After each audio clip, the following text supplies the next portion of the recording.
So, firstly, I want to understand from you, the Omicron, the entire world is sort of on a high alert right now. So do you think it could incur more supply chain disruptions to what we have already seen? And could it really be another hiccup in the recovery that we were following? Obviously, Omicron or any virus resurgence, would actually have its impact. And I think it's something which we need to all be very vigilant about. Honestly, we know that the virus or corona, could it be Omicron or corona, whatever it is, it's still here to stay. And I think that's what we've been talking about, and at least learning that how do we live in this new normal, right? Or live in this kind of world, which has these certain risks attached to it. We know very clearly that it's not going away anytime soon. And we need to be very, very vigilant about all these safety protocols. My personal view, and it's a personal view, usually it takes 90 days to form a good habit. And I think we've been struggling with this virus for almost now more than 2 years.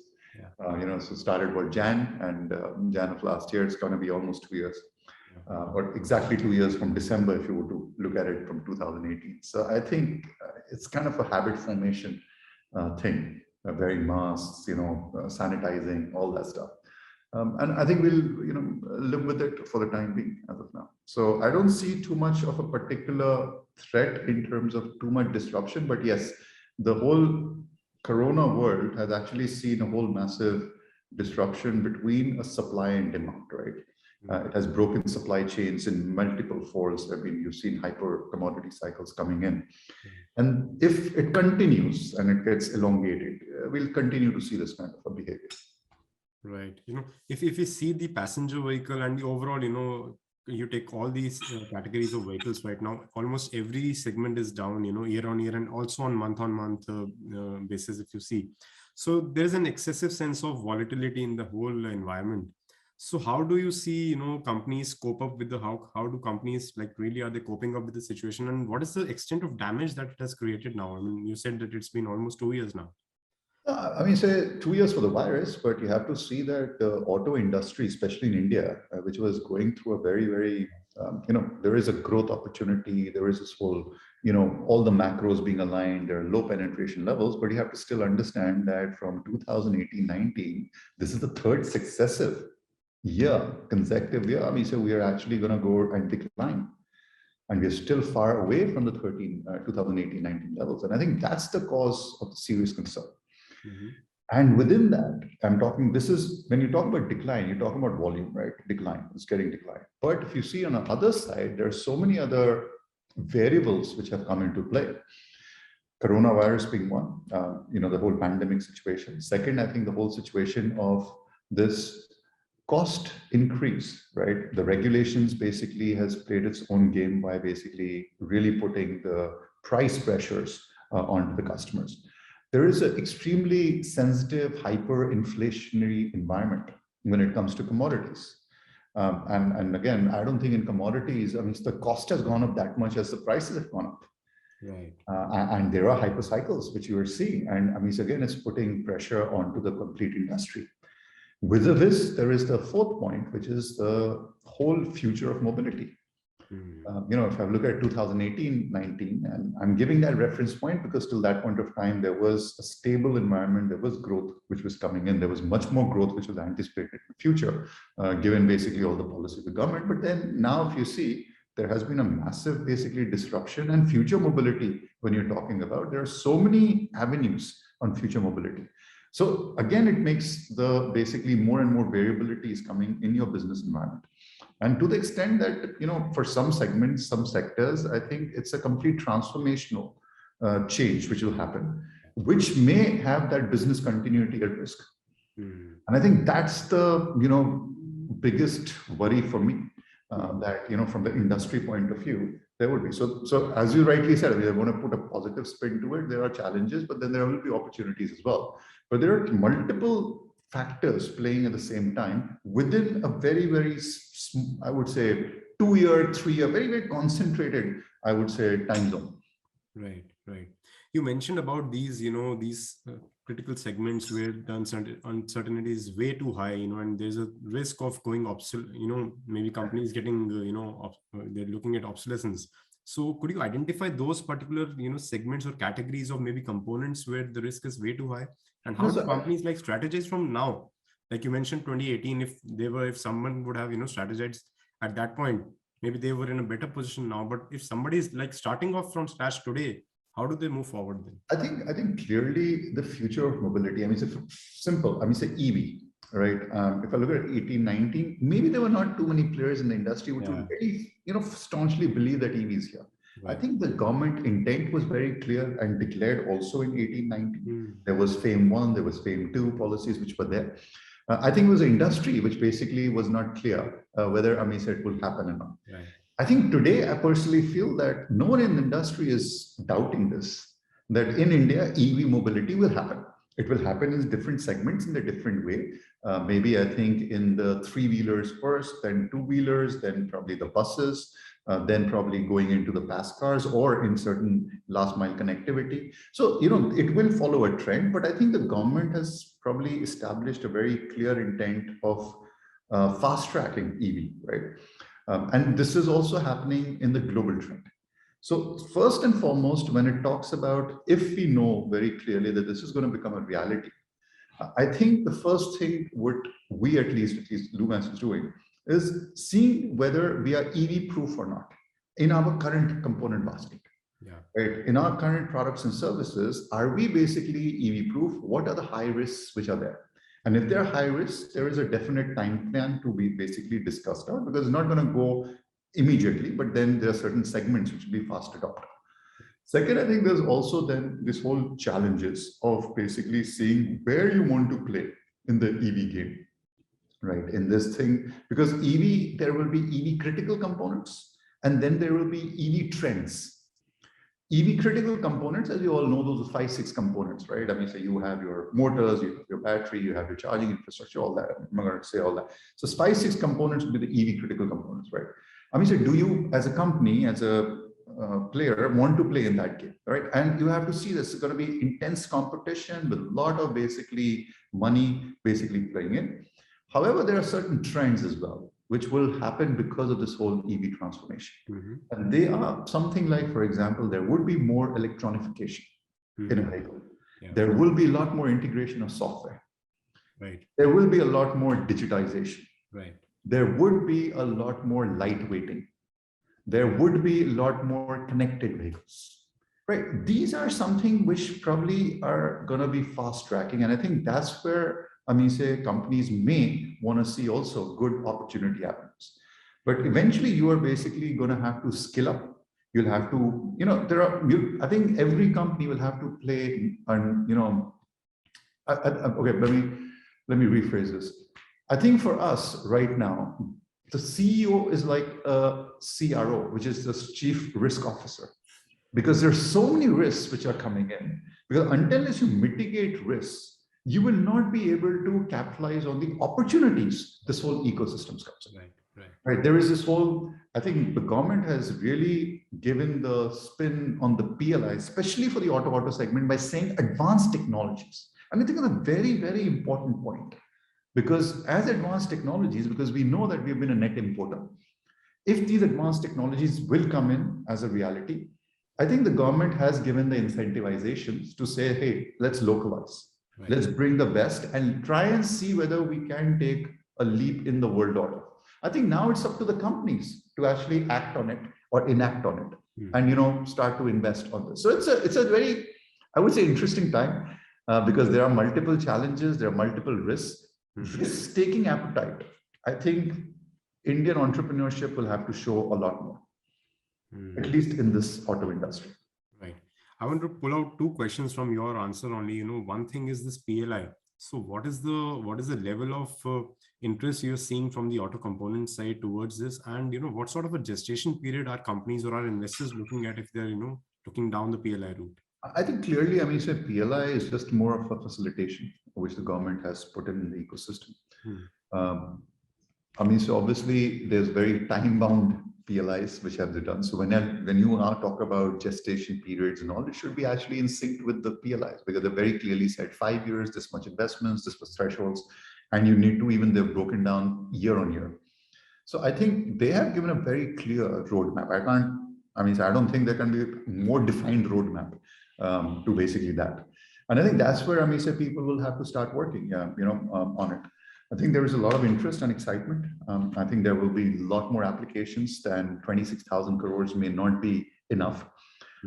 And I think components and the vehicle makers, both, will have to, I would say, pitch in for that kind of thing, or at least will have to compete to basically get that PLI thing. But for the industry, it's good, right? Because eventually it's maybe not one company may be a loser, one company may be a winner, but that's not the right way to look at it. It's probably how the whole industry would benefit from this. And maybe I think the government has said that this is probably not the end all, right? It's probably just the start. And they may basically look at, even enhancing the limits depending on the number of applications which come. Right. Sticking with the government, so do you think that there is a stable policy framework from the government's end? I think it's not just stable, but I think it's also very clear. I think, we've been talking about clarity of, policy. I think, there are basically, they've gone into the really nitty-gritties of it, and they're still taking feedback, right? So I think it's very important, and I think it's also very, very clear. Again, every company will have to create its own business plans, action plans based on not PLI. I think based on the market opportunity and what the company feels that how it can build its competence. Right. And in that, if the PLI is able to facilitate, I think that will be a great opportunity.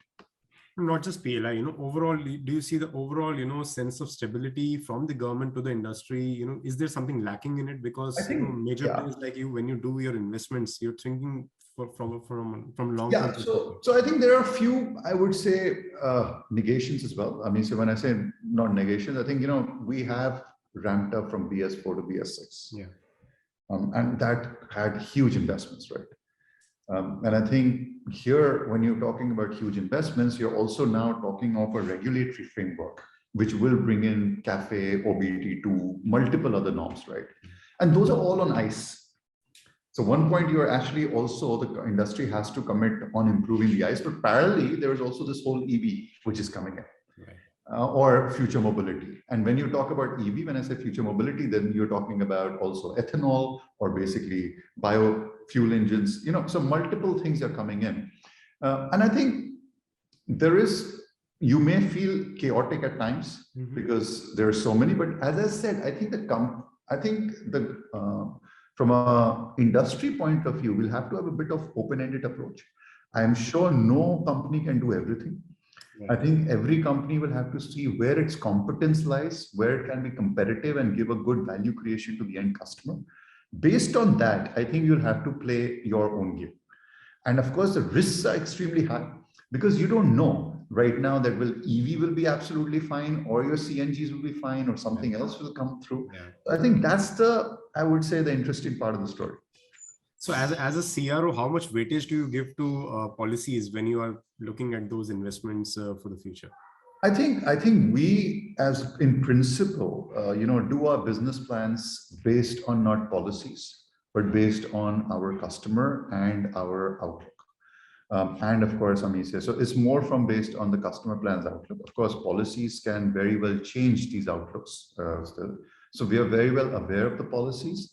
And I think some of the policies are also suiting us. And you have to understand, it's not just PLI, right? You had prior to that the electronic policy, you had certain state level incentives as well. So I think every plan does factor in those things, but it's not that because of those policies, we just start doing it, because those can change very quickly. I think what the industry would need is a long-term committed, stable regulatory framework plan. All right. And then based on that, certain intents which are declared by the government, which gets facilitated by it. All right. Even I think those EV policies, FAME 1, FAME 2, the incentives which has been given to the market, everyone knows this cannot be sustained for a long time. It's not going to be there forever. It's just more from a catalyst point of view that you give it. So hence I said that the companies cannot just rely completely on the policy framework or the incentives in the planning. I think we'll have to just see how the market operates, and at least we at Lumax are looking more from a customer engagement and what the customer needs are to see how we can basically enhance value creation for them. So on that front, Deepak, how are you shaping future of Lumax when you talk about auto electronics and venturing into or diversifying into these new areas of opportunities? So I think we have been very lucky that of course we have Lumax has two entities, Lumax Industries and Lumax Auto Technologies, and Lumax Industries has been doing lighting. We're very fortunate that lighting is something which is EV agnostic or sector agnostic. And that basically helps us to dip into different various sectors. It's a very competitive sector, but lighting is one which actually also has, or the EV trends has actually become a very, very fast mover in terms of technology. So LEDs have come in, there are basically a lot more electronics coming, and that's where the company is realizing that our strengths is basically in plastics, in plastic injection, in surface treatment, in electricals and in electronics and in light assemblies. These are the areas where we are looking at. If you see, we have also done 8 other joint ventures, and they have been significantly done in these areas itself. So we try to remain closer to our core competency. And I think our business model is to partner in the world's best for basically engaging it for the Indian market so that we are able to put in the need. Now, I think you have to also understand that in all these areas, there's a lot of localization scope.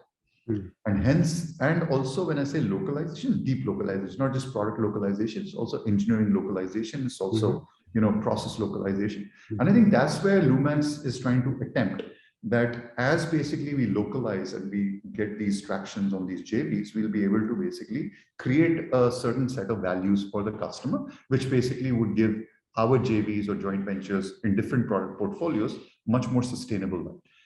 We are right now the leaders in gear shifter systems and in lighting in the country.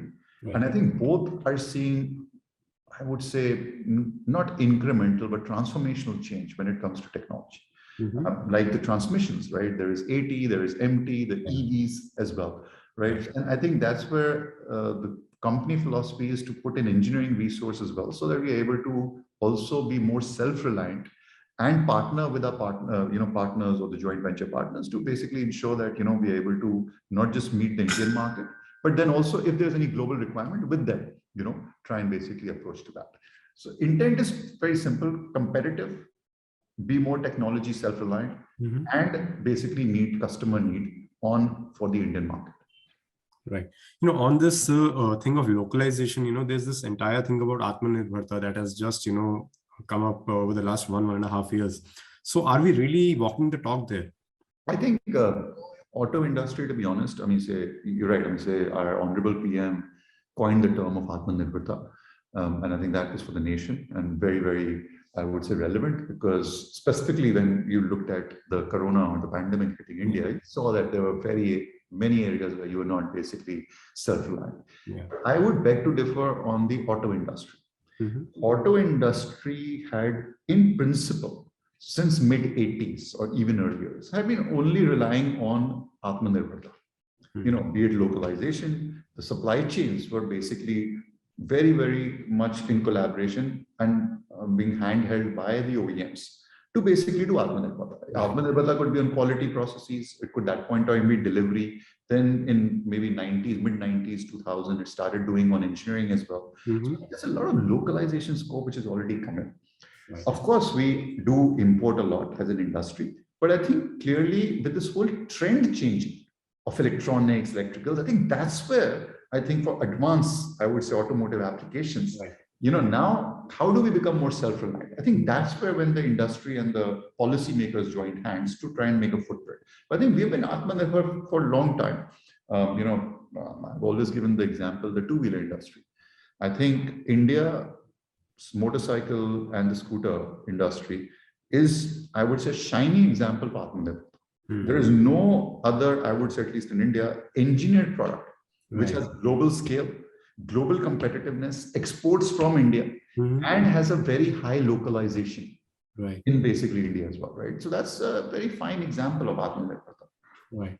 And going forward, do you think that, areas like software and all where we are already strong, so we could, maybe Yeah, just, expand or absolutely. capitalize on those, capabilities that we have? Yes, absolutely. I mean, so that's a very, very key point. And I think the auto sector per se will have to basically take its own time. Because, right now we have been mainly product development, product manufacturers. Right. And as with future mobility, I told you, one of the trends clearly is software. Hmm. You will see a lot more embedded software into the vehicles, into the components. And there, I think the software development skill will need to be, I would say, radically enhanced in the supply chain of the Right. component makers, or we'll have to become more inclusive of bringing in the software players and make them part of the supply chain, right? It can happen either ways, right? Right. And for that, I think, every company needs to basically make up plans. Even Lumax has gone into telematics business, which is primarily more of software. We are trying to enhance the software capability. But again, as I said, it's that's the challenge where, I mean, so we'll have to see electronic capability, software capability, and there's a completely new skill set. Right. We have to, change the mindset and the culture of the organization to become that kind of a tech company. Right. And Deepak, with vehicles also becoming more and more complex, I'm coming to this C part of the VUCA thing. So, with skill sets like you mentioned, so going forward, is there a need to completely overhaul these skill sets? Even me as an engineer, do you think that going forward I would require a different skill set if I want to survive and sustain in this industry? I think the basic skill sets will remain standard because, you will still be doing manufacturing, right? We always say back to basics. That's one key term which we use a lot in automotive, but that becomes hygiene. I think if you really want to do value addition, you'll have to create new skills. Let's give an example itself, the Lumax, right? I mean, so if I were to just keep on doing the same skill set, doing the mechanical, electrical, all that, I won't work. I won't be able to create value for my customer. I will have to get into software development. I will have to get into electronics. I will have to get into the future integrations of our products into the vehicles. And in that, this be a completely new acquisitions of new skill sets. I think so. That's the separate part of the business where the human resource, human skilling, upskilling, reskilling, all that will have to happen simultaneously or concurrently. But I think clearly, as an industry, we'll have to also not just do upskilling. It has to also keep on relying on the current basic manufacturing as well. So it has to be both ways. Mayank, I was talking with someone and I said, it's not a left brain, right brain anymore. We say always talk about the EQ and the IQ, left brain, right brain. I said, this is like handling two brains at a time in the same body.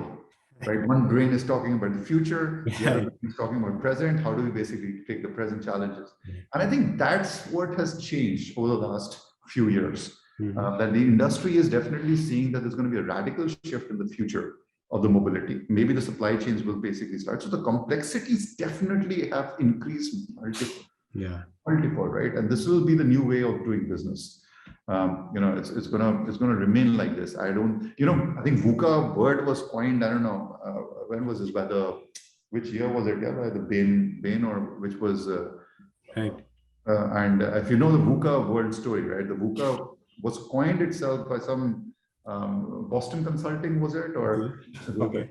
So Google it. It's very interesting. Okay, I didn't know that. Okay. So VUCA word was coined by one of the consultants. Right. And this was done, if I'm not mistaken, in 2007. Oh, back then. Yeah, back then. Way back then, right? We've been talking about VUCA. Right. I think VUCA is no more. I mean, it's something like a business process now. We live in this world, right? Which is VUCA. Right. But I think here we're talking about disruption now. I think the auto sector was never disrupted. Correct. We were in complex, volatile, there will be different, obviously, this thing, ambiguous, all that stuff. That is fine. But we were not looking at disruption.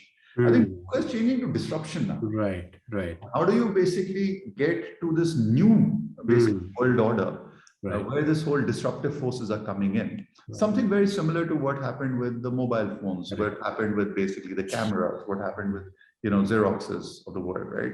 A digital world. And I think now it's the time for the auto world to basically see this kind of massive disruption. Right. And sticking with that, when you talk about future products in the auto space, so they're also the life cycles of these products are also becoming very shorter. Right. So as component players, so is that also a challenge for you to kind of innovate and develop quite fast and to keep in sync with the OEMs? I think clearly the challenge here would be more, see, the life cycles, the product life cycles have been getting compressed over the years. Right. I think innovation, which you use the word, I think that's a much more of how to innovate, which is in expectation of the customer. And I'll give an example.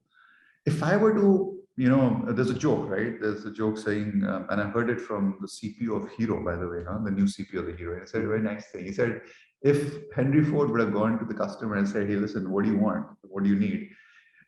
He probably would have tried to make a faster horse, but he actually made Model T, which is a vehicle, right? Car. Right. Because he didn't ask the customer, he actually gave him a solution, which basically told the customer to do. And I think that's what the startup world is doing. That's what basically this whole, Tesla did what? Tesla did nothing but basically saying that, hey, this is what's going to happen now in the future.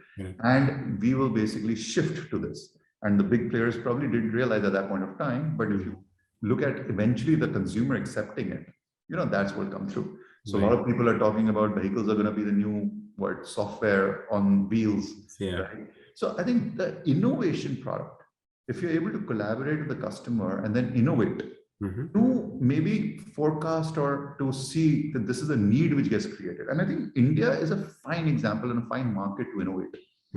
Right? There could be not a copy paste from the matured markets or probably developed markets. And I think in the auto space itself, when you're looking at an opportunity where in every sector you're at least in the top 5, if not in the top 3, then I think there is a lot more innovation culture which India market can lead for the world. Right.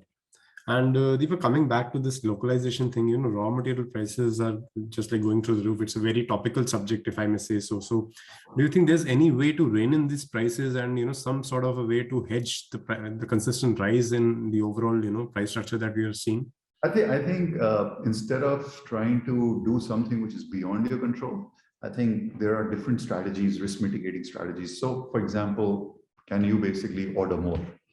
Depending on your intelligence, that if there are commodity cycles which come into play. Obviously, you'll have to see an offset with the inventory carrying costs.